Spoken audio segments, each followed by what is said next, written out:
깊이 있는 시선으로 오늘을 바라보는 뉴스 퍼레이드 문을 열겠습니다. 오늘의 주요 뉴스 보시겠습니다. 조 바이든 미국 대통령과 의회 지도부가 부채 한도 조정을 위한 두 번째 협상에서 합의에 이르지 못했습니다. 바이든 대통령은 순방 일정을 축소했고 쿼드 정상회의도 취소됐습니다.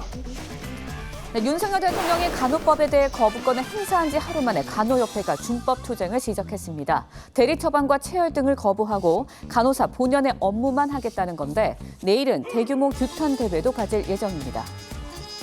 검찰이 김남국 의원의 가상화폐 거래 내역에서 범죄 수익으로 의심되는 부분을 찾아낸 것으로 확인됐습니다. 지난해 1월 의심 거래로 지목됐을 당시에 김 의원은 코인 거래로 얻은 수익보다 훨씬 많은 돈을 이체한 것으로 나타났습니다.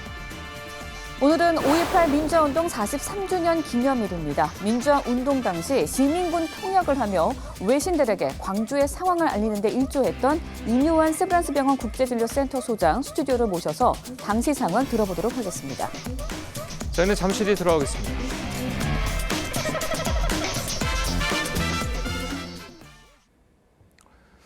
미국의 디폴트 예상 시점까지 2주 정도 남은 가운데 조 바이든 미국 대통령과 의회 지도부가 부채 한도 조정을 위한 두 번째 협상에서 합의에 이르지 못했습니다. 추가 협상을 위해서 바이든 대통령은 순방 일정을 축소했고 결국 다음 주 열릴 예정이었던 쿼드 정상회의도 취소됐습니다. 이채린 기자입니다. 내일부터 일본에서 열리는 G7 정상회의에 참석한 뒤 호주로 향할 예정이었던 바이든 미국 대통령이 쿼드 정상회의 참석을 전격 취소했습니다. 이로써 회의 자체가 열리지 않게 됐습니다. He expressed very much his disappointment at being unable to come to Sydney. 바이든 대통령은 연방정부 부채 한도 인상을 놓고 의회와 벌이는 협상에서 합의점을 보지 못한 상태입니다. 이 때문에 G7 회의 참석 후 조기 귀국해 의회와 재협상에 나서야 할 필요가 생긴 겁니다. 다만 쿼드 회원국인 미국과 일본, 호주와 인도 4개국이 G7 회의에 모두 참석하는 만큼 일본에서 쿼드 정상 간 만남은 이뤄질 것으로 보입니다. That would have had the opportunity to meet with Prime Minister Modi and Prime Minister Albanese anyway at the G7. 백악관은 G7 회의에서 우크라이나 지원에 대한 국제사회 연대를 확인하고 중국의 위협에 대한 공동 대응을 보여줄 거라고 했습니다. TV조선 이채림입니다. 미국의 국가 부도가 현실화되는 거 아니냐는 우려가 커지고 있지만 바이든 대통령은 의회와 협의에 이를 것이라면서 불안감 차단에 애쓰는 모습입니다. 케빈 매커시 하원 의장도 디폴트는 없을 것이라고 말했습니다. 최현희 기자입니다. 바이든 미 대통령은 G7 정상회의 참석차 일본으로 출국하기 전 기자회견을 열고 연방정부 부채 한도 협상이 타결될 거라고 했습니다. 순방 기간에도 협상은 이어질 거라고 강조했습니다. I'm confident that we'll get the agreement on the budget that America will not default. 의회가 부채 한도를 올리지 않으면 미국은 다음 달 1일 디폴트, 즉 채무 불이행 사태에 빠집니다. 부채 한도를 올리려면 정부 지출을 줄여야 하는데 어떤 부분에서 지출을 줄일지 바이든 행정부와 의회가 접점을 찾지 못한 것으로 알려집니다. 공화당 소속 메카시 하원 의장은 디폴트는 없다면서도 협상 상황에 대해선 신중한 태도를 보였습니다. The only thing I'm more optimistic about, he finally agreed to something that every other time we've been able to solve a problem has worked. The structure of negotiations. 협상이 결렬될 경우 전 세계 경제가 패닉에 빠질 거란 우려가 커지고 있지만 양측이 타결 가능성을 언급하면서 미국 증시 3대 지수는 1%대 상승 마감했습니다. TV조선 최원입니다. 서울시가 도심 노숙 집회로 시민들에게 불편을 끼친 민주노총 건설 노조를 형사 고발하기로 했습니다. 서울광장 무단 사용에 따른 변상금 9천만 원도 부과할 방침입니다. 고희동 기자의 보도입니다. 민주노총 건설노조의 노숙 시위 현장입니다. 335 모여 앉은 사람들 사이 술판이 벌어지고 인근 편의점에서는 소주가 동이 났습니다.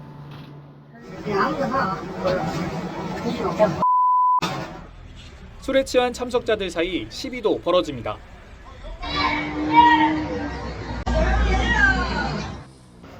수북이 쌓인 술병과 쓰레기를 치우는 건 모두 환경미화원의 몫입니다.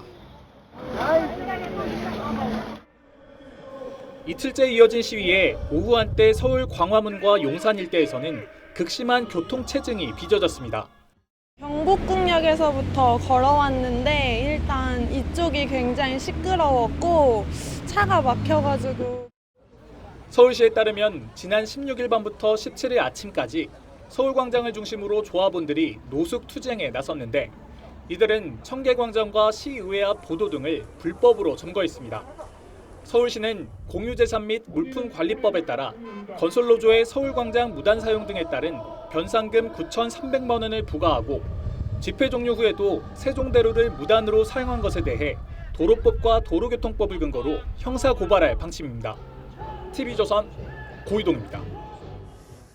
윤석열 대통령이 간호법에 대해 거부권을 행사한 지 하루 만에 간호협회가 준법 투쟁을 시작했습니다.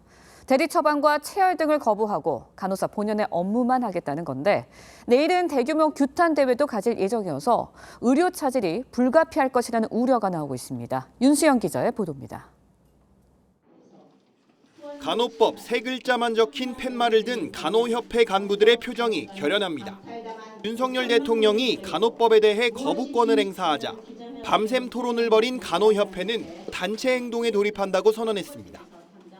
우리의 준법 투쟁은 불법 진료에 대한 의사의 업무 지시를 거부하는 것이다. 주무기는 준법 투쟁입니다. 의료법상 금지돼 있지만 관행적으로 해온 대리수술과 대리처방 등을 거부하고 불법 진료 신고센터를 운영하겠다고 했습니다. 의사가 부족한 상황에서 수술을 보조하던 간호사들이 업무를 거부하면 수술 지연 등 환자들의 피해가 우려됩니다.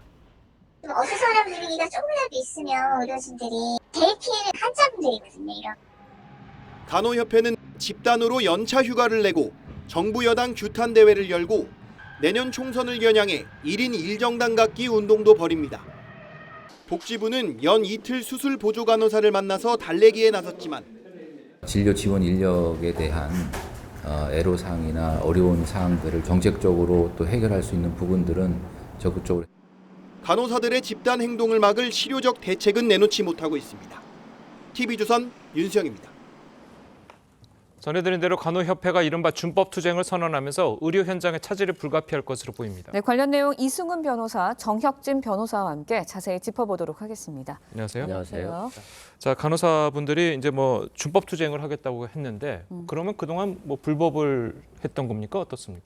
그러니까 뭐 그건 저도 잘 모르겠는데요. 준법 투쟁이라고 하는 게 결국은 법대로 하겠다라고 하는 것은 불법 행위를 하지 않겠다는 건데 예. 의료법상의 불법 행위는 뭐냐면은 무면허 의료 행위거든요. 예. 근데 무면허 의료 행위에 대해서 의료법 27조가 규정하고 있는데 첫 번째로 의료인이 아닌 사람이 하는 의료 행위는 당연히 그 무면허 의료 행위가 되겠죠. 그런데 의료법은 거기에다가 면허된 것 이외의 의료 행위도 무면허 의료 행위다라고 네. 규정하고 있어요. 다시 예. 말해서 간호사 면허만을 가지고 이 간호사 면허를 초과하는 의료 행위를 하는 것을 무면허 의료 행위라고 볼 수도 있을 것 같은데 여태까지 간호사들이 그런 일이 있었을 수 있었다는 이야기고 그런 일들을 더 이상 하지 않겠다. 저는 그런 취지로 읽힙니다. 예. 네, 간호사협회 측에서는 그동안 해왔던 뭐 대리 처방, 대리 체열 등을 거부하겠다라고 하는데 간호사 업무 외의 의료 행위들 구체적으로 어떤 건가요? 네.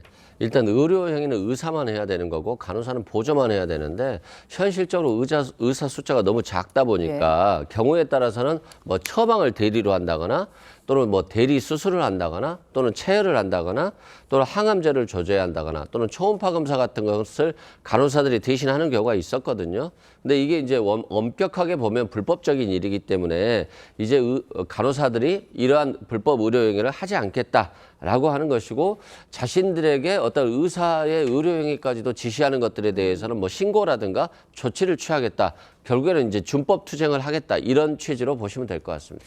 아니 그러니까 체열 같은 경우에는 그동안 우리가 뭐 병원 가가지고 체열을 한다, 건강검진할 때 체열할 때 대부분 간호사분들이 했던 걸로 저는 기억을 하는데 네네. 그런 것들이 그럼 다 불법이었다는 얘기였네요. 일단은 의료법상의 의료인이 누구냐면은 의사, 치과의사, 한의사, 조산사 그리고 간호사거든요.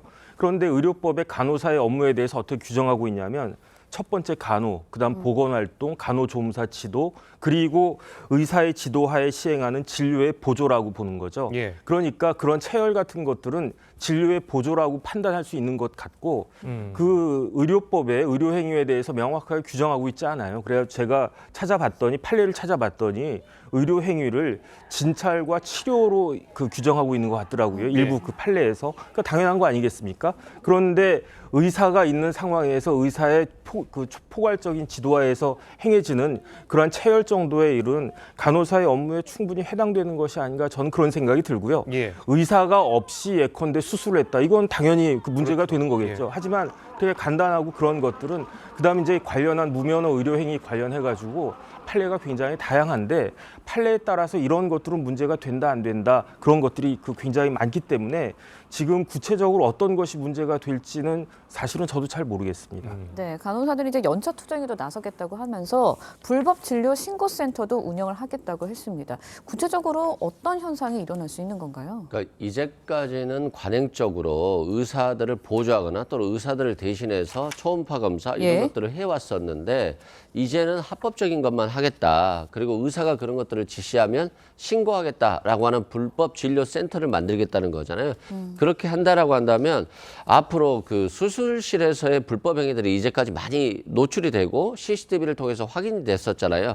그런 것들을 이제 직접 신고하게 되는 거죠. 그러니까 의료 현장에서 의사와 수술실에서 같이 간호사가 하는데 그런 간호사가 의사 행동들에 대해서 불법적인 것들을 신고하게 되기 때문에 이제 상호 간에 굉장히 불신이 많이 생길 것 같고 서로 간에 눈치를 보는 현상이 발생할 수 있잖아요. 그래서 아마 의료 행위에 있어서 상당히 심각한 우려가 되고 또 환자 입장에서 보면 좀 서로 간에 티격태격 한다라고 하면 굉장히 불안한 상황이 발생할 수 있잖아요. 어떤 불안한 마음 속에서 수술을 하게 되는 그런 상황까지 올 수 있어서 저는 좀 정부가 이런 부분들을 잘 해결해야 되겠다 이런 생각이 듭니다. 그래도 그 의료 서비스를 받는 이제 환자 입장에서는 이렇게 준법적으로 뭔가 일이 잘 돌아가면 결과적으로는 환자들한테 좀 좋은 거 아닌가요? 어떻습니까? 그런데 꼭 그렇지가 않죠. 모든 일에는 장점과 단점이 있고요.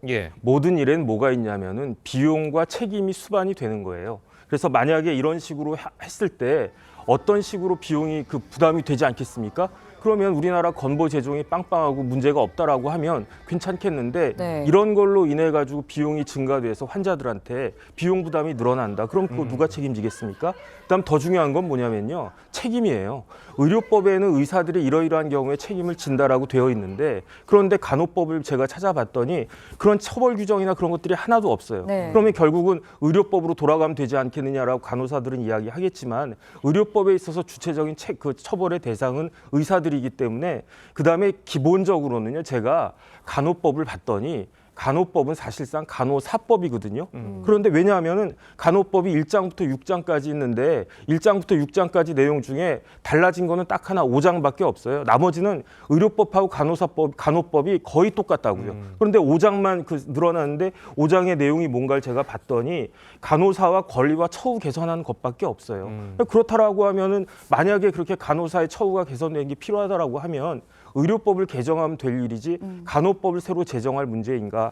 만약에 이제 간호법을 이렇게 제정한다라고 하면 의사법도 제정해야 되고요, 한의사법도 제정해야 되고요, 치과의사법도 제정해야 되고요. 그다음 제일 중요한 거는 간호조무사법도 제정해야 되는 겁니다. 그럼 뭐랑 똑같냐면요, 법원 공무원들이 이거는 난 판사에 비해서 상대적으로 불이익하다 해가지고 법원 조직법이 있음에도 불구하고 법원 공무원법을 새로 만들겠다라고 하는 것과 뭐가 다른가 저는 그런 의문이 들고요. 다시 한번 그 간호법과 의료법을 좀 비교해가지고 무슨 차이가 있는지 좀 국민들한테 설명을 해줬으면 좋겠습니다. 상당히 좀 비판적으로 좀 말씀을 해주셨는데 그래도 좀 간호사분들이 이렇게 주장하는 데는 좀 이유가 있지 않습니까? 어떻습니까? 실은 간호법에서 거의 바뀐 게 없어요. 다만 지역사회에서의 어떤 간호 혜택이거든요. 근데 우리가 보면 지금 굉장히 고령화 사회가 되잖아요. 그리고 의사가 사사로운 지시가 없으면 간호사는 실제 할 수 없고 무면허 의료 행위인 거예요. 그러면 앞으로 다가올 90세, 100세, 110세대들을 감당할 수 있느냐는 거죠. 그래서 뭐 복지기관에도 나가야 되고 그랬을 때 결국에는 뭐 체열도 의사가 없으면 못하고 아무것도 못한다라고 한다면 사실상 피해는 국민들이 볼 수 있거든요. 그래서 아마 간호사들은 장기적으로 봤을 때 어떤 고령화 사회에 대응할 수 있는 간호 혜택을 보고 있는 건데 의사들은 이것만 가지고 법은 그대로인데 그 개원하는 거 아니야? 뭐 의사들과 같은 역할을 하는 거 아니야? 벌써 우려를 하는 거예요. 결국에는 이제 어떤 이기심이죠, 서로 간에. 그렇지만 사회가 변화하고 있는데 의료법이라든가 간호사법은 그대로 과거에 퇴행하고 있다라고 한다면 현실을 수렴할 수 없기 때문에 저는 의사들이나 간호사들이나 간호조무사나 전체적으로 어떤 직역 간의 이기주의를 떠나서 조화로운 어떤 현실에 맞는 그런 법이 제정되는 게 더 맞지 않나 싶습니다. 네, 윤 대통령이 이제 간호법에 대한 거부권을 행사하면서 간호법 다시 국회로 돌아오게 됐습니다. 공이. 그렇다 보니까 정치권에서도 이제 의료계와의 갈등을 좀 해결해야 될 묘안이 좀 있어야 될 것 같은데 정혁진 변호사님은 어떻게 보시나요? 일단 다른 걸 다 떠나가지고요. 제가 조금 전에 말씀드린 것처럼 간호법에 어떤 특별한 구체적인 내용이 담겨져 있다, 의미 있는 내용이 담겨져 있다. 그러면 모르겠는데 한번 두 법을 의료법과 간호법을 비교해 봤을 때 달라진 게 하나도 없는데 왜 이런 법을 만들려고 하는지 거기에 대해서부터 이야기가 돼야 될 것 같고요. 그다음에 그 간호법의 목적을 제가 찾아봤더니 수준 높은 간호 혜택을 통해 가지고 의료의 질을 향상하고 환자의 안전을 도모해 가지고 국민 건강 증진에 이바지한다 이렇게 되어 있어요. 그런데 지금 이런 식의 행동이 과연 간호법의 목적상의 환자 안전과 그 관련이 없는 것인가? 이러다가 골든타임 놓쳐가지고 환자들이 사망하게 되면 그거에 대한 책임은 누가 질 것인가? 전문가로서 거기에 대해서는 좀 제대로 생각을 하고 처신을 하는 것이 아닌가 하는 생각이 듭니다. 그런데 말씀하시죠. 최근에 정말 간호사들 이직률이 굉장히 높아요. 직역 중에서. 그리고 미국 같은 경우는 한 5명, 6명의 환자를 돌보는데 한국은 15명 정도의 환자를 돌본다고 해요. 그러면 간호사들이 이 부담을 굉장히 다 지고 있고 또한 의사들은 흉부외과라든가 외과 등 이런 게 병원에 잘 가지 않거든요. 본인들이. 그러면 마치 의사의 의료행위까지도 간호사들이 다 하고 있단 말입니다. 그런데 나중에 지역사회 돌봄의 어떤 문제가 발생했을 때 여기에 대해서 고령화 사회에 대응하겠다라는 취지로 간호법을 별도로 떼어내자라고 하는 것이고 윤석열 대통령이나 원희룡 선거대책본부장도 다 인정하고 약속했던 부분이에요. 그러면 이걸 못하겠다라고 한다면 그것에 대한 이유를 얘기를 해야지. 아니 법이 간호법과 의료법이 똑같은데 뭐 하려고 분리하느냐라고만 비판하는 것들은 결과적으로 변화하는 어떤 의료 체계에 있어서 대응하지 못하고 있는 게 아니냐, 비판을 면할 수 없다 이렇게 생각됩니다. 알겠습니다. 자, 오늘 두 분 변호사님 말씀은 여기까지 듣겠습니다. 잘 들었습니다. 고맙습니다. 지난달까지 가뭄에 시달렸던 이탈리아 북부 지역에 폭우가 쏟아졌습니다. 홍수가 발생해 주민 최소 9명이 숨지고 5만여 명이 대피했습니다. 성민혁 기자의 보도입니다. 소방관들이 한밤중에 조명을 켜고 고무보트로 주민들을 구조합니다. 자동차는 비상등을 켠 채 오도가도 못하고 서 있습니다. 강이 아닌 이탈리아 북부 파엔차의 거리입니다. 날이 밝아도 물은 빠지지 않습니다. 거리엔 가재도구들이 둥둥 떠다니고 노인을 고무보트에 싣습니다. 하늘에서 내려다본 마을은 흙탕물에 잠겼습니다. 이렇게 침수된 마을은 40곳이 넘고 대피한 주민은 5만 명이나 됩니다. 현재까지 확인된 사망자만 9명입니다. Sono 24 i comuni allagati, tutti i fiumi della Emilia Romagna. 집과 송전탑은 물 아래 잠겼고 강한 물살에 다리마저 부서져 오도가도 못합니다. Due di notte all'asile, 7 stamattina il ponte, che mi ha telefonato mia figlia, che abita qui a San Martino, e dice non muoverti da casa, che anzi dovevo andare a Molinera, dice non muoverti perché il ponte è saltato. 일부 지역에선 36시간 동안 연평균 강우량의 절반이 쏟아졌습니다. 물폭탄은 인근 크로아티아도 덮쳐 정상 수위보다 4m 올라갔습니다. 군인들은 모래주머니를 옮기고 주민들은 장벽을 쌓기 바쁩니다.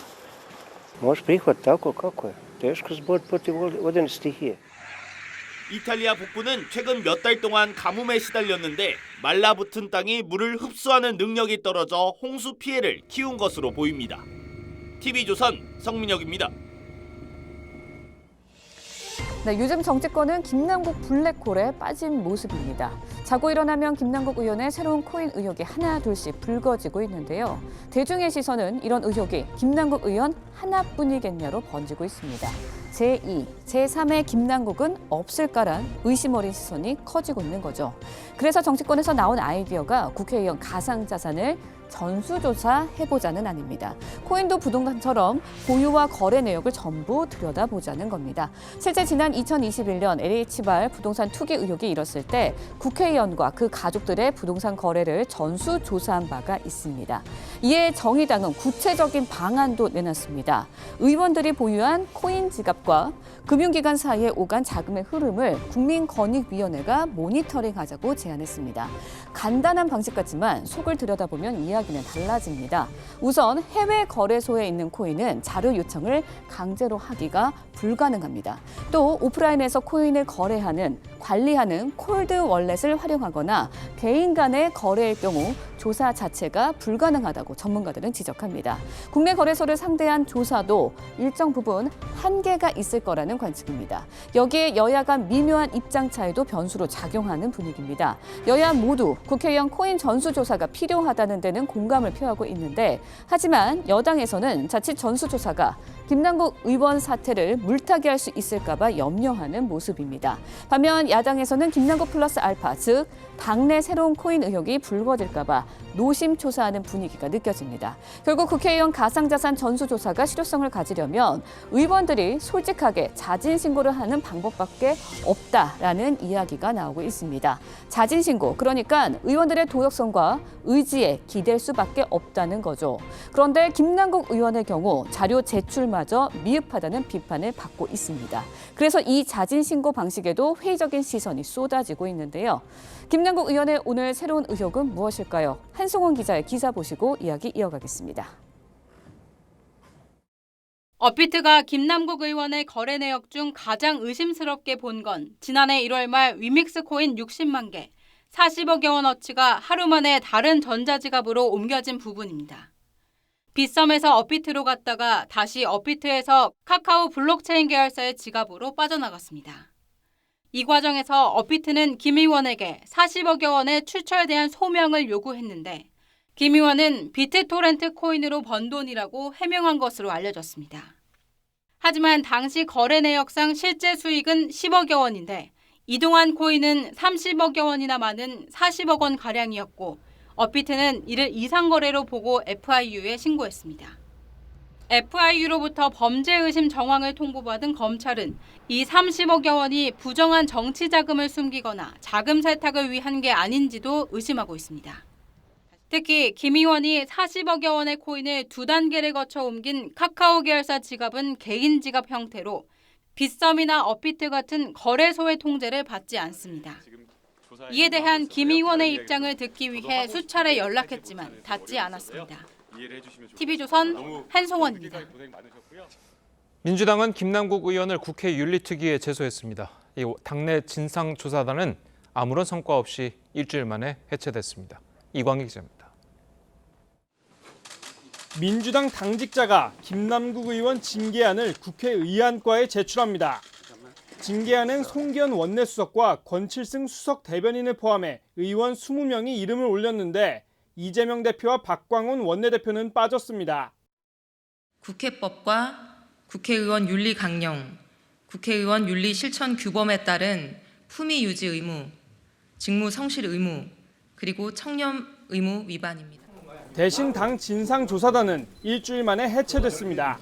사실상 종료되는 거라고 보이죠.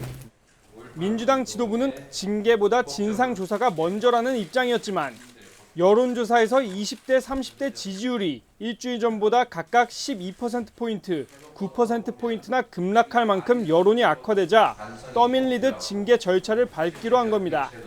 하지만 당 내에선 지도부의 대처가 미흡하고 때도 놓쳤다며 제2의 조국 사태로 커질 거란 위기감이 확산되고 있습니다.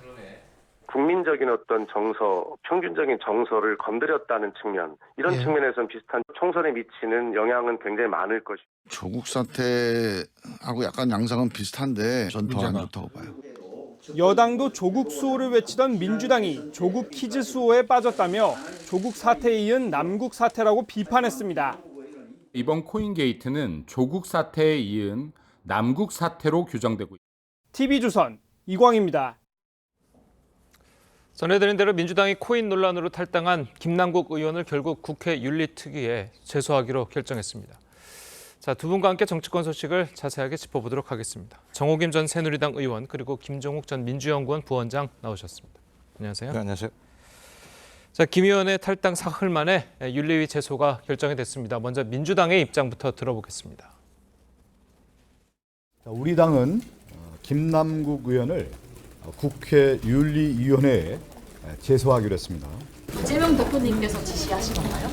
그렇습니다. 상임위 활동 시간에 코인 거래한 것은 김남국 의원이 인정했다. 국회의원의 공직자 윤리 규범을 엄중하게 준수해야 할 의미가 있는데 이에 대해서 책임을 물어서 엄중히 물어서 윤리 제소에 필요하다고 판단을 했다라는 말씀을 하셨습니다. 예, 당 지도부는 진상조사가 먼저라는 입장이었는데 진상조사단은 결국은 끝났고 결국에는 윤리 제소를 이재명 대표가 직접 지시했다고 하는데 너무 늦은 감이 있고 첫째로 두 번째로 이재명 대표의 이름은 왜 빠졌느냐. 자, 이 부분을 여론이나 아니면 많은 전문가들이 지적을 하고 있습니다. 예를 들면 제소를 하려면은 그 국회의원 20명 정도가 이제 요구를 해야 되는 상황인데요. 예. 관례적으로 당대표랑 원내대표 실제로 이제 그 제소를 요청하는 의원들도 이름 올리기 싫어할 거예요. 상식적으로 자기 당이든 아니면 같은 국회의원들에 대해서 처벌을 해달라고 하는 부분들을 윤리에 제기하는 거기 때문에 그래서 관례적으로 당대표 원내대표는 이름을 올리지 않았다라고 얘기를 하고 있고요. 예. 그런 측면에서 이런 얘기들이 있는 것 같고 말씀하신 것처럼 항상 정당이 국민적 요구들을 바로바로 반영하지 못하는 타이밍을 놓치는 부분들은 지금까지 계속 반복적으로 벌었던 측면들이 분명히 있는 것 같습니다. 또 민주당도 계속 이런 일들이 많았던 측면들이 분명히 있기 때문에 이 부분은 반성할 부분은 분명히 있습니다만 저는 그럼에도 불구하고 민주당에서 아직까지 이 김남국 의원에 대해서 그러니까 도덕적 또는 국회의원의 윤리 규범적 측면에서의 문제점들은 발견을 했죠. 왜냐하면 상임위에서 거래를 했다는 부분과 관련해서 그것이 상임위 현장이건 아니면 휴게소이건 화장실이건 상관없이 저희 국회의원의 어떤 윤리 규범에 어긋나는 행동을 했기 때문에 거기에 대해서 징계를 하는 것은 타당합니다만 위법 여부에 대해서 아직 확인이 안 된 측면이 분명히 있습니다. 그래서 여기에 대해서 어떻게 이해할 수 없는 얘기를 어떻게 해야 될지 확인이 안 된 상황이 하나 있고요. 그럼에도 불구하고 국민적 분노가 너무 높기 때문에 그 국민적 분노에 맞게 민주당이 어떤 역할을 할 것인가라는 측면에서 윤리 제소밖에 없다. 그다음에 지금 이미 검찰이 기본적으로 압수수색을 진행하고 강제 수사를 하고 있기 때문에 검찰보다 민주당이 더 나은 수사를 할 수 있는 가능성이 제가 볼 때는 별로 없습니다. 그래서 소위 국회의원 차원에서는 윤리위를 통해서 징계를 하는 것이고 사법적인 문제는 검찰의 수사를 통해서 법원이 판단하는 방법으로 가야 될 거라는 것 하나. 마지막으로는 당의 내용이 너무 깊어지고 있는 측면들이 분명히 있어요. 그래서 이 문제를 윤리위의 제소로서 일단 일단락을 짓고 후쿠시마 오염수 문제를 비롯해서 그다음에 대통령의 거부권 행사 좀 새로운 점 예를 들면 현안 문제로 넘어가야 된다라고 하는 판단 이런 종합적인 판단 속에서 결정을 내렸다고 생각을 합니다. 예, 종합적인 판단이 있었고 그리고 이제 이름을 당대표 이름을 뺀 거는 관례적이다라는 말씀을 주셨는데 그래도 너무 늦었고. 그래도 이재명 대표가 김남국 의원을 감싸는 듯한 모습을 보였다는 게 일반적인 시각이거든요. 어떻게 보십니까? 그럼에도 불구하고 뒤늦게 이제 제소를 결정했다라는 거는 민주당에서도 지금 여론이 심상치 않다라고 생각하기 때문이라고 보여지고요. 애초에 그 의총이 있었을 때 윤리위 제소에 대해서 굉장히 많은 의원들이 주장을 했다라는 거예요. 그래서 박용진 의원의 그 증언에 따르자면 사실 결의문 제일 초안에 그러니까 먼저 앞부분에 윤리위 제소가 올라갈 줄 알았다는 겁니다. 근데 이 부분이 싹 빠졌는데 제가 들은 바에 따르면은 당시에 이제 의총이 끝나고 결의문을 최종적으로 다듬은 주체가 이재명 당대표와 박광온 원내대표였다라는 거예요. 그런데 이게 윤리위 제소 부분이 빠지니까 원내대표가 뺐을 리는 없고 그렇다면 당대표가 뺀 거 아니냐 해가지고 굉장히 볼멘 소리가 터져 나오는 상황이었습니다. 그런데다가 소위 친명계 의원이라고 하는, 예를 든다면 양이원영 의원 같은 사람, 우리 당은 도덕주의가 너무 강하다. 또 지금 그 박성준 대변인 같은 경우에 우리가 맨날 도덕을 따지다가 결국은 당하는 게 아니냐 뭐 이런 식의 얘기를 하다가 결국은 윤리위 제소를 받아들였다는 것은 뒤늦게나마 지금 사태가 심상치 않게 돌아간다라는 것을 느꼈다라는 것이죠. 그리고 이제 당내에서도 이재명 대표에 대한 불만이 심상치 않다 보니까 윤리위 제소는 결국 당대표의 지시에 의해서 이루어진 것이다라는 부분을 재차 강조하지 않습니까? 그런데 이게 우리나라 정당의 문제인데 최고위가 있잖아요. 그럼 최고위에서 의사를 받아들여 갖고 결정을 하는 것이 아니라 당 대표가 지시했다라는 부분을 강조하는 게 이게 한국 정당의 현 주소라는 점을 다시 한번 상기시키는 대목이고요. 예. 그리고 윤리위에 제소하더라도 최장 80일간의 시간은 끌 수 있다. 뭐 끌 수 있다라는 표현이 좀 뭐하긴 합니다만은 그런 전략적인 고려가 반영된 것이다라고 보여져요. 알겠습니다. 자, 그리고 이제 민주당 내에서는 김남국 의원의 코인 사태가 제2의 조국 사태로 번질 수 있다는 우려도 나왔습니다. 당내에서 나온 이야기들을 들어보겠습니다. 실제로 총선에 미치는 영향은 굉장히 많을 것이고요. 국민적인 어떤 정서, 평균적인 정서를 건드렸다는 측면, 이런 측면에서는 비슷한 점이 있는 거 아니에요? 조국 사태하고 약간 양상은 비슷한데 밝혀진 사실만 놓고 보더라도 그 국회의원이 지금 한 2, 3년 사이에 가상화폐, 가상자산, 코인 투자를 통해서 10억 가까이 재산을 늘렸다는 거. 이거 자체가 국회의원의 직무에 맞질 않아요. 전 더 안 좋다고 봐요. 자, 김종민 의원은 조국 사태 당시보다 더 안 좋다고 본다라고 말씀을 주셨습니다. 직접 느끼시기에는 당내 분위기는 어떻습니까? 일단 뭐 매우 심각한 상황인 건 사실인 거죠. 예. 말씀하셨던 것처럼 소위 김남국 의원의 사태와 관련해서 특히 20, 30대 같은 경우 공정성의 문제나 상식의 문제와 관련해서 분노하고 있는 건 사실이기 때문에 초기에 이런 문제들을 감지하고 민주당이 좀 민심과 여론을 제대로 반영할 수 있는 자세와 태도를 가졌는가, 이런 부분들은 좀 매우 중요하게 비판적으로 돌아올 대목은 있다고 생각이 드는데요. 예. 또 한 측면에서는 저는 김종민 의원과 같은 분들이 반복적으로 당의 내용이 발생할 때마다 무슨 조국 프레임을 들고 나오는 건 좀 문제가 있다는 생각이 들어요. 조국 프레임을 만든 분이 누구십니까? 따지고 보면 김종민 의원을 비롯했던 과거 친문 일부 의원들 아니겠습니까? 본인은 아무런 잘못이 없는 것처럼 이렇게 말씀하시는 건 타당하지 않다는 생각이 드는데, 일단 매번 느끼는 건 뭐냐면 지난번 조국 그 사태 도 마찬가지입니다만 구조의 문제, 그러니까 집권 여당이었고 다수당이었고, 그다음에 계속 전국 선거를 완승한 과정에서 정신을 못 차리는 측면이 분명히 있는 것 같아요. 뭐 큰 문제가 있겠어라는 측면이 있는 거고, 지금도 마찬가지인데. 뭐 일단 지금은 집권당은 아닙니다만 다수당인 측면이 분명히 있고, 지금 현 대통령의 국정운영 지지율이 좀 낮은 상황이기 때문에 이런 상황들을 갖다 반영을 해서 어떤 민심과 여론을 갖다가 제대로 보지 못하는 측면이 분명히 있는 것 같다. 그래서 저는 조국 프레임 이런 얘기를 떠나서 민주당이 민심과 여론이 민주당에게 분노할 때 어떤 자세와 태도로 임했는가에 대해서 자성하는 필요는 분명히 있다. 하지만 이 문제를 다시 조국 프레임으로 돌리는 건 오히려 당 내부의 어떤 분란과 분쟁, 갈등을 유발하려고 하는 요소도 분명히 있다는 생각이 들기 때문에 지금의 핵심은요, 조국 프레임이 중요한 게 아니라 왜 민주당은 이런 문제가 발생할 때마다 초기에 민심과 여론에 제대로 반응하지 못하는가, 어떤 예를 들어 민도에 대한 반응성이 낮은가, 이 문제로 논쟁을 좀 갈 필요가 있다고 생각을 합니다. 저는 조금 생각이 다른데요.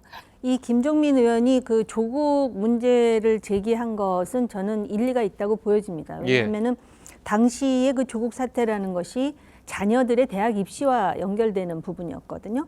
그 후에 또 민주당이 위기를 맞은 때가 부동산 문제였어요.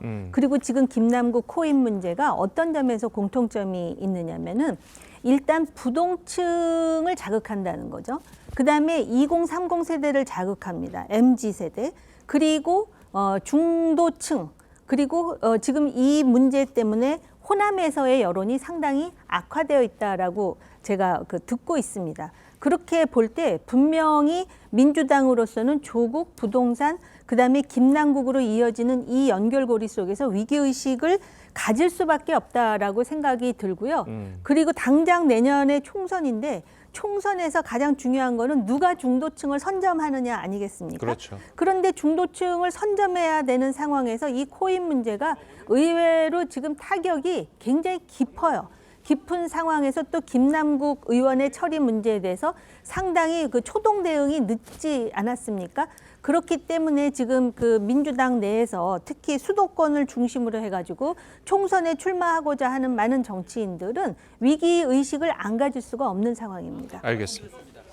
자, 이런 가운데 여야는 국회 윤리특위에서 이 김남국 의원의 징계안 심사 절차를 놓고 공방을 벌였습니다. 직접 들어보시겠습니다. 여야 간사 간 협의로 자문위를 생략하고 바로 본회의에 김남국 의원의 제명안을 올릴 것을 제안드립니다. 윤리위는 국회법에 따라서 진행이 되고 결정이 돼야 된다고 생각합니다. 단죄해서 마녀사탕같이 하는 것은 적절하지 않다고 생각합니다. 시급하다고 해서 절차를 뛰어넘을 수는 없습니다. 자, 뭐 양측 다 뭐 일리 있는 이야기 같은데 어떻게 들으셨습니까? 일단 기본적으로 국회는 국회법을 지켜야 되는 거죠. 제가 볼 때 법률적으로 요건들이 분명히 있습니다. 뭐 다른 문제도 아니고요. 헌법기관인 국회의원에 대해서 어떻게 징계할 것인가. 최상의 문제는 같은 거 국회의원직 자체를 갖다가 못하게 하는 것까지 할 수 있는 측면들이 분명히 있거든요. 예. 이런 결정을 하는데 예를 들면 지금 국민들이 매우 분노하고 있으니까 국회의원을 면직해라라고 얘기하는 건 전 정치공세라는 생각이 분명히 들어요. 예를 들면 징계회의도 해야 되는 것이고 본인이 소명돼야 되는 것이고 윤리심사 자문위원회도 구성을 해야 되는 것이고 그 자문위원을 통해서 어떤 위법 사항이 있고 이 사항 자체가 그야말로 면직에 해당되는 사항인지에 대해서 다 얘기를 해야 되는데 국민의힘은 면직만 얘기하고 있어요. 실제적으로. 이건 참 타당하지 않아요.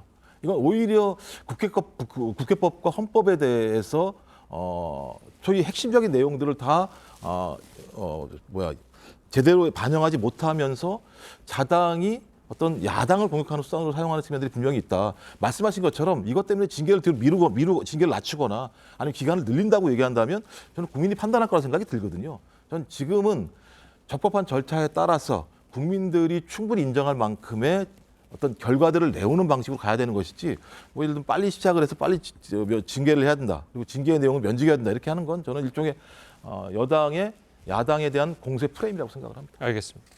자, 그리고 이제 국민의힘에서는 김남국 의원을 윤리위를 통해서 제명해야 된다. 자, 이렇게 이야기를 하고 있는데요. 국회법을 보면 이 국회의원을 제명시키는 게 쉽지가 않잖아요. 이게 가능하다고 보십니까? 제명된 국회의원이 없는 것으로 알고 있어요. 그리고 예. 지금도 올라간 케이스가 50개 정도의 케이스가 있는데 과연 그런 김남국 의원에 대한 절차는 언제부터 실시할 것인지 그런 여러 가지 논란이 있는 상황에서 사실 국민의힘이 이렇게 제명을 주장하면은 가장 곤란한 입장에 처할 수밖에 없는 당은 민주당입니다. 예. 왜냐하면은 지금 그 검찰 수사를 통해서 과연 어떤 그 매입에 있어서 소위 그 자금 출처는 무엇이었으며 그다음에 비공개 정보를 사용했는지 여부라든지 또는 뭐 뇌물 수수의 여부라든지 또는 그 과정에서 소위 자신의 코인 활동에 유리한 입법에 직접 연루되었는지의 여부를 이제 그 확인해야 되고 또 김 교수님 말씀 맞다나 진상 조사를 통해서 더 알아볼 문제가 있는 것은 맞는데요. 지금 김남국 의원은 이미 탈당을 해서 더 이상 민주당 의원이 아니잖아요. 그런데 김남국 의원과 관련한 모든 문제가 나올 때 그것에 대한 타격과 후폭풍은 오롯이 지금 민주당이 맞는 구도로 되어 있단 말이죠. 이런 상황에서 뭔가 민주당이 징계는 아니더라 하더라도 제명은 아니더라 하더라도 진상조사라든지 이런 문제에 있어서 적극성을 보이지 않으면 김남국 의원이 받는 그 이상으로 지금 타격을 받는 구도로 돼 있거든요. 그렇기 때문에 전략적으로 민주당도 이 부분에 대해서 단지 지금 아무것도 나오지 않는 상황에서 소위 그 상임위 활동 중에 소위 그 코인 거래를 했다는 이유로 제명당할 문제냐라고 얘기하는데요. 그것도 그래요. 그 부분과 관련해서 또 거짓말도 했습니다. 사실은 수십 원 정도밖에 안 했어요. 그랬는데 뭐 수천만 원 지금 거래했다라는 게 나왔을 뿐만 아니라 국회의원이 자신의 의정 활동 중에 이런 경제 활동을 했다라는 것에 대한 윤리적 책임이 과연 가벼운가? 이 문제에 대해서도 가볍지 않다라고 생각하는 이 국회의 정서가 상당히 문제가 있는 거거든요.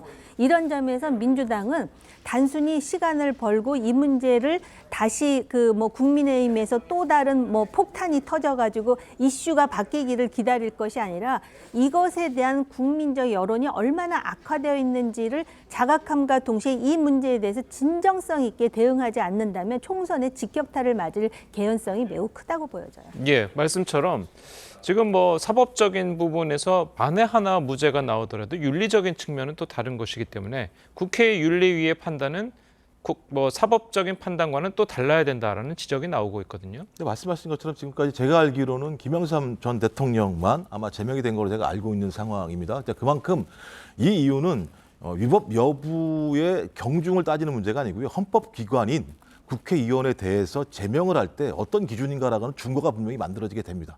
그러니까 지금 상황과 관련해서 위법 여부에 대해서 확인이 안 된 상황이고, 그러니까 말씀하신 국회의원 윤리규범에 어긋나는 행위를 한 부분에 대해서 만약 이런 기준의 잣대를 댄다고 얘기했을 때 그 기준 자체가 하나의 하여튼 앞으로의 준거틀이 될 수 있지 않겠습니까? 근데 그 준거틀도 마찬가지입니다만 매우 빠르게 진행됐을 때 많은 국민들이 거기에 대한 공감대를 가질 수 있을 것인가. 저는 그러니까 적법한 절차와 거기서 발생하게 되는 어떤 대국민 설명에 대한 적합성들이 존재하지 않았을 때에는 소위 이런 윤리의 제소마저도 정쟁화의 수단으로 활용될 수 있는 측면들이 분명히 있기 때문에 예. 그 부분과 관련해서 조심스럽게 접근해야 된다는 말씀을 드리는 것이고 최장 80일 이런 얘기를 합니다만 내부에서 이 부분과 관련해서 좀 더 속도감 있게 진행을 해야 됩니다만 핵심적인 내용은 만약에 나중에 위법이라는 상황 자체가 발견이 안 됐을 때 위법이 아님에도 불구하고 국회의원을 제명하는 관례가 있는 것이 맞는가에 대한 또 다른 중대한 또 토론들이 벌어져야 되는 측면이 분명히 있습니다.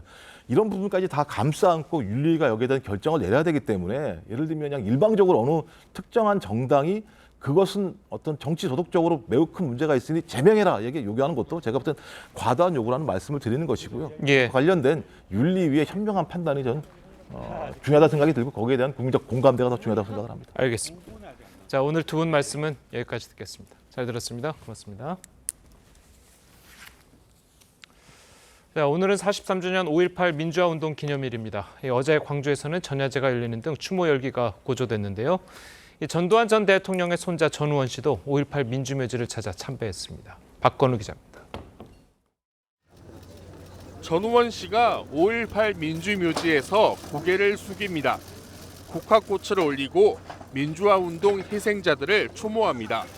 전두환 전 대통령 일가 가운데 5.18 추모식에 참석한 건 전우원 씨가 처음입니다.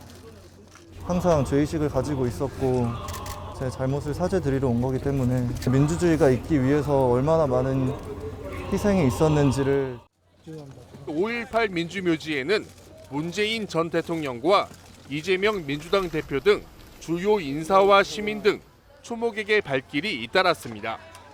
독재된 정권에 맞서 싸우다가 돌아가신 분들이 많고 앞으로는 이런 일이 다시는 발생하지 않았으면 합니다. 광주 곳곳에서는 5.18 당시 시민군들에게 나눠졌던 주먹밥을 빚으며 5월 정신을 되새기는가 하면 연극과 뮤지컬 등 다양한 공연과 행사가 열리면서 추모 분위기를 더했습니다. 뭔가 분노도 있는 것 같고 돌아가신 분들에 대한 예의를 갖춰서 추모하는 시간을 가져야 될 것 같아요. 43주년 5.18 민주화운동 기념식에서는 임을 위한 행진곡이 재창으로 진행되고 지난해 2천여 명이었던 행사 규모는 올해 3천여 명으로 대폭 확대됐습니다. TV조선 박건우입니다.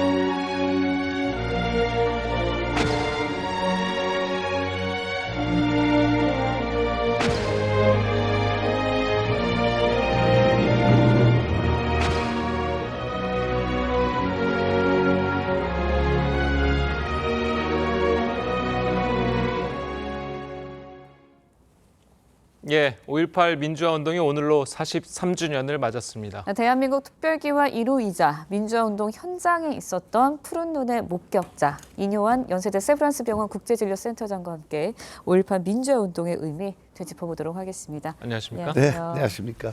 자, 센터장께서는 5.18 민주화 운동을 겪은 산 증인이신데 당시에 어떤 계기로 광주에 가셨던 겁니까? 제 고향이 순천이에요. 아, 예. 그래서 이제 학교 다니다가 이제 계엄군이 학교에 들어오고 끝나서 순천 내려가 있는데 이제 어처구니 없는 조대 전대생들이 나오면서 그걸 소위 그때는 유언비어라고 그랬는데 유언비어가 다 사실이었어요. 예. 그래서 그걸 확인하는 차원에서 5월 25일 날 제가 검문소 7개를 거쳐서 광주를 들어갔습니다. 유언비어가 어떤 유언비어였었나요? 뭐 사람이 죽었다, 뭐 잔혹하게 죽었다, 대검에 찔려서 죽었다, 뭐 이런 얘기들이 그때는 공식 뉴스에는 다 거짓말이다. 근데 거짓말이 사실이 되고 뭐 이렇게 왜곡이 된 거죠. 네, 25일에 도청에서 기자회견이 있을 때 그 당시에 통역을 맡으셨던 건데 사실 통역을 맡으실 당시에 20대셨거든요. 네. 뭐 사법경찰에 감시도 받으셨다고 들었는데 한 2년 따라다녔죠, 경찰이. 근데 그때는 철이 없어서 또 용기도 있고. 그러니까요. 그 의예과 1학년 때입니다. 벌써 세월이 많이 지났습니다. 근데 이제 거기 들어갔는데 도청에 이제 외신 기자들이 얘 한국말 한다.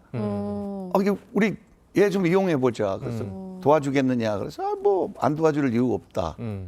그래서 이제 도청의 도지사실에서 3시간 동안 기자회견을 통역했죠. 네, 두렵지는 않으셨나요, 당시? 젊은 나이셨는데 상당히. 무섭기는 했죠. 왜냐하면 들어오면서 이제 검문소 7개를 통과했는데 전부 총을 광주 쪽을 겨누르고 있었어요. 군인들이. 근데 이제 그 기자회견 자리에서는 왜 북쪽을 향하는 총이 남쪽을 향한지를 모르겠다. 우리를 지켜주는 군인이 우리를 왜 총을 우리한테 겨누는지 모르겠다. 그리고 더 나아가서 제일 그때 기억에 남는 것은 이분들이 시민군 대표가 그 기자회견에서 인사말을 했는데 우리를 소위 빨갱이라고 표현을 하는데 자신들을 너무너무 억울하다. 우리는 매일 대한민국 애국가를 부르고 반공 구호를 외치고 시작한다. 그걸 아마 그때 기억에 남는 것은 그게 가장 큰 불만이었어요. 예. 옆에서 듣기도 안타깝고. 예. 자, 당시에 그 방금 말씀하실 때 7개의 검문소를 통과하셨다고 그랬잖아요. 네. 저희가 뭐 옛날 자료나 영화 같은 걸 보면 검문소를 통과하기도 굉장히 어려웠을 텐데 7개나 되는 검문소를 어떻게 당시에 통과를 하셨나요? 선교사 자녀가 좀 창피스럽지만 거짓말을 했어요. 제가 이제 양복을 이렇게 입고 그 미국 저기 뭐라 그러냐 여권 가지고 그때는 귀화하기 전이니까 미 대사관 직원인데 또 옆에 통역을 데려갔어요. 그래서 제가 이제 한국말 못하는 척하고 영어로 막 떠들고 근데 그 우리 한두 개면 끝날 줄 알았는데 그렇게 많은지 몰랐죠. 그 군인들이 이제 놀래가지고 이제 국제에 무슨 문제가 될까봐 통과를 시킨 것 같아요. 네, 당시 정권으로부터 추방 명령까지 받으셨다고 들었습니다. 예, 거기 갔다 와서 이제 미 대사관에 소환됐는데 미 대사관에서 점잖은 그 출국을 해달라. 조상들이 한국에 좋은 일을 많이 했는데 당신은 광주에 이제 제일 제가 어처구니 없는 게 통역한 것밖에 없는데 데모 주동자다. 이렇게 해서 제가 그냥 버텼습니다. 안 가고. 가을에 병영훈련, 80년 가을에 병영훈련도 가고 내 사상이 불순치 않다는. 근데 저는 정신적으로 고생했죠. 광주 시민은 그 희생된 분도 있고 뭐 일평생 다 망가진 사람도 있고 거기에 초점을 오늘 더 맞추고 싶습니다. 예. 자, 센터장께서는 이제 한국 최초의 앰뷸런스도 이제 만드셨는데 이제 6.25 아버지 부친께서 6.25 참전용사 인천 상륙작전에 이제 참전하셨다고 했어요. 원산 전투, 인천 상륙작전. 외삼촌은 장진호 전투. 아, 예, 거기도 진짜 참가를 하셨군요. 자, 그런 것들이 이제 시민군들의 통역을 맡는데 어느 정도 역할을 좀 하셨습니까? 그러니까 저가 시민군 그 통역을 하신 것이 아버지나 삼촌으로부터 좀 어느 정도 영향을 받으셨나요? 우리 할아버지가 이제 또 그 국가유공자하고 3.1 운동을 알리고 아마 우리가 호남에 우리 미국의 남장로 교단이 와서 선교를 했는데 아마 좋은 일도 호남 사람들하고 또 전라도 사람들하고 같이 겪었지만 나쁜 일, 그러니까 일제 강점기의 탄압 또 저항하고 뼛속에 좀 그게 좀 있지 않나 이렇게 제가 얘기하면 좀 무섭지만, 그리고 무엇보다도 그 너무너무 광주가 항쟁이라기보다 제가 들어갔을 때는 거대한 장례식이었습니다. 아, 그렇습니까? 예, 죽은 그 아들의 어머니가 오열을 하고 뭐 마이크 잡고 얘기하는데 분위기가 또 질서가 없는 게 아니고 질서 있고, 가슴 아픈 거는 뭐 뭉쳐라 전남 우리밖에 없다 이런 구호도 있고, 그게 이제 굉장히 지금도 얘기가 힘들어요.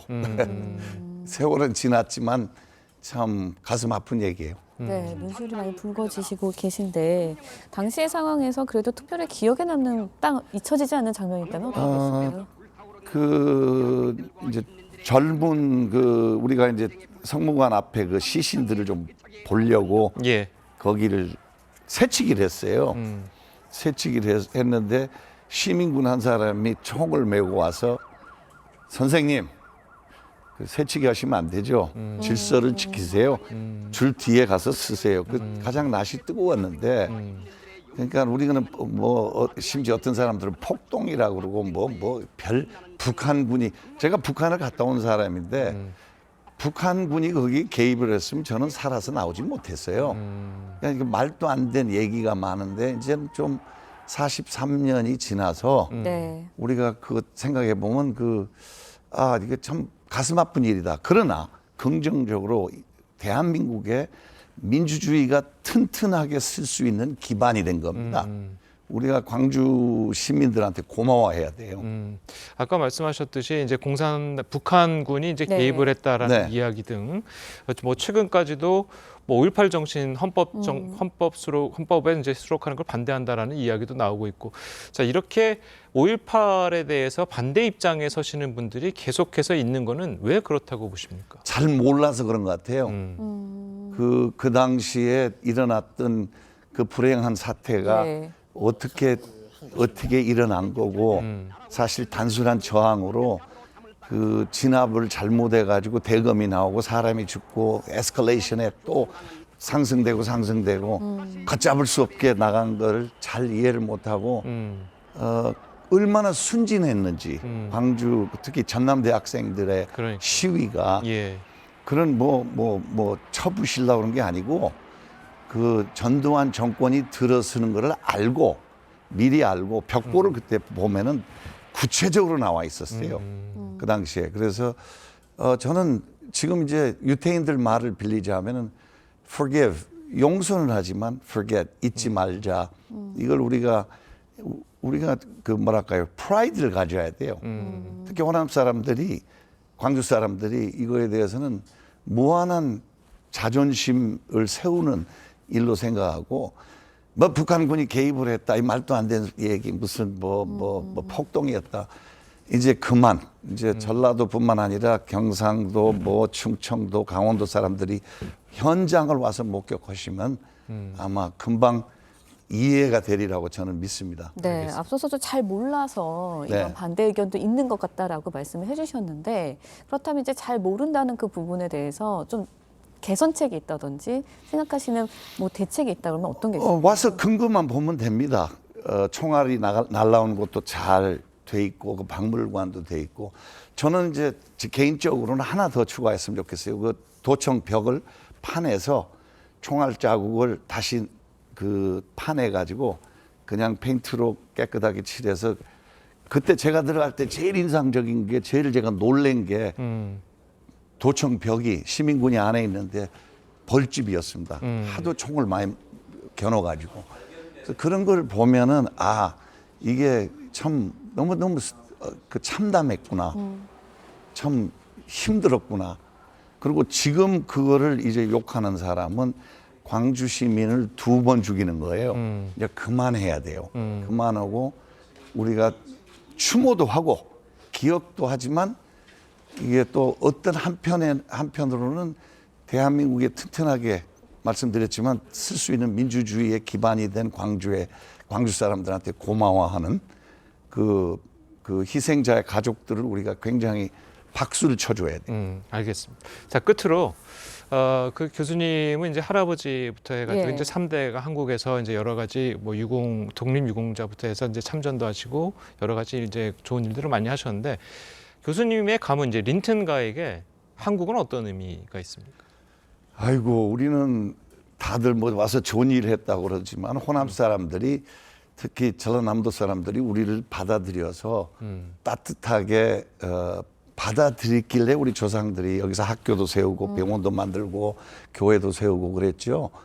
뭐라 할까요? 정이라는 거 하나로 정이 많이 들었고 이제 저는 미국 가서 살아라 그래도 못 살아요. 뭐 은퇴가 얼마 안 남았는데 예. 세월이 많이 갔습니다. 네. 그리고 대한민국이 오늘 제가 얘기하고 싶은 거는 굉장히 정치가 지금도 시끄럽지만 건강한 민주주의입니다. 너무너무 좋고 뿌듯하고 또 얼마나 잘 삽니까? 광주 항쟁 때만 해도 한국이 어려웠어요. 그렇죠. 지금 많이 발전했고 앞으로도 기회가 많고 세계적으로 우리가 뻗어나갈 수 있다고 저는 확신하고 남북 통일도 해야 되고 행복한 나라입니다. 할 일이 많습니다. 예, 네. 알겠습니다. 자, 오늘 교수님 말씀 여기까지 듣겠습니다. 고맙습니다. 감사합니다.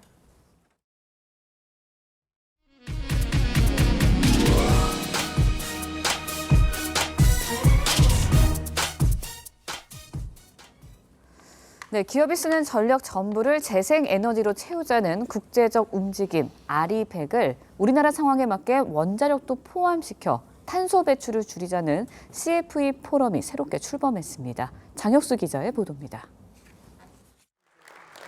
원자력도 포함시켜 사용전력의 100%를 탄소 배출 없는 에너지로 충당하자는 CF100. 태양광과 풍력 등 재생에너지에 국한된 아리백의 대안으로 등장했습니다. 탄소 배출을 줄이는데 아리백보다 현실적이어서 구글, 마이크로소프트 등 유수의 글로벌 기업들이 동참하고 있는데 재생에너지만으로 탄소 감축이 어려운 우리나라가 본격적으로 CF100 논의를 시작했습니다. 재생에너지 확대 측면에서 한계가 있고 발전 비용 측면에서도 불리할 수밖에 없습니다.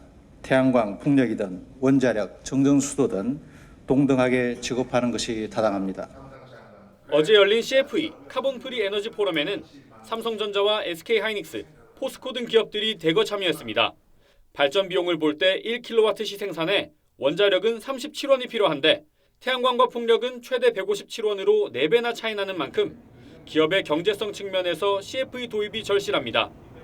이들이 필요한 전기에 대해서 다른 가격을 매길 수 있어야 됩니다. 그래서 송배전 비용을 적극적으로 고려한 이날 포럼을 통해 논의의 포문을 연 정부와 산업계는 2017년부터 추진된 CFE가 아직 국제적 인정을 받지 못한 만큼 무탄소 에너지 인증 체계를 검토하고 기준을 확립하는 데 주력할 예정입니다. TV조선 장혁수입니다. 네, 렌즈에 담긴 그 순간 그 의미를 짚어보는 시간이죠. 사진 기자가 선택한 아침의 한 장입니다. 오늘은 조선일보 사진부 조인원 기자와 함께합니다. 안녕하세요. 오늘 아침에 본 사진 어떤 건가요? 네, 한 남자가 아기를 들고 조심스럽게 강을 건넙니다. 요즘 멕시코와 미국 국경이 마주한 지역에는 많은 이주민들이 몰리고 있는데요. 현장의 모습을 사진으로 함께 보겠습니다. 보트 하나에 여러 명이 의지해서 아슬아슬하게 강을 건너는 사람들은 미국행을 원하는 중남미 이주민들입니다.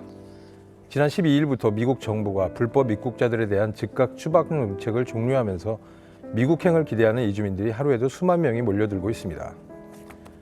멕시코 리오그란데 강을 건너면 바로 미국 텍사스 땅이기 때문에 강둑 앞에는 거대한 이주민 텐트촌이 형성되고 있습니다. 이주민들은 국경으로 세워진 벽 사이로 자원봉사자들에게 음식이나 물을 얻기 위해 손을 뻗기도 합니다. 네, 그런데 이렇게 많은 사람들이 모두 미국으로 갈 수 있는 건가요? 네, 현실은 쉽지 않습니다. 미국 망명을 원하는 사람들은 모두 온라인 앱으로 입국 신청을 해야 되는데 일단 신청자가 너무 많아서 접속이 어렵다고 합니다. 또 브로커들이 거짓으로 이들을 속이는 경우도 많습니다. 하지만 정치적으로 불안하고 가난한 고향을 버리고 어렵게 여기까지 도착했기 때문에 미국에서의 새로운 생활이라는 대부분이 막연한 기대를 갖고 기다리고 있습니다. 네, 속히 이주민들이 안정된 상황에 놓이길 바라봅니다. 지금까지 아침의 한장이었습니다. 네, 오늘 남부와 제주를 중심으로 곳곳에 비가 내리겠습니다.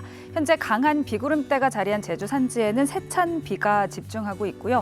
호우특보와 강풍특보도 내려져 있습니다. 앞으로 비구름대가 점차 북상하면서 그 밖의 지역으로 확대가 되겠고요. 수도권과 영서 지역으로도 아침부터 낮 사이 빗방울이 떨어지는 곳이 있겠습니다.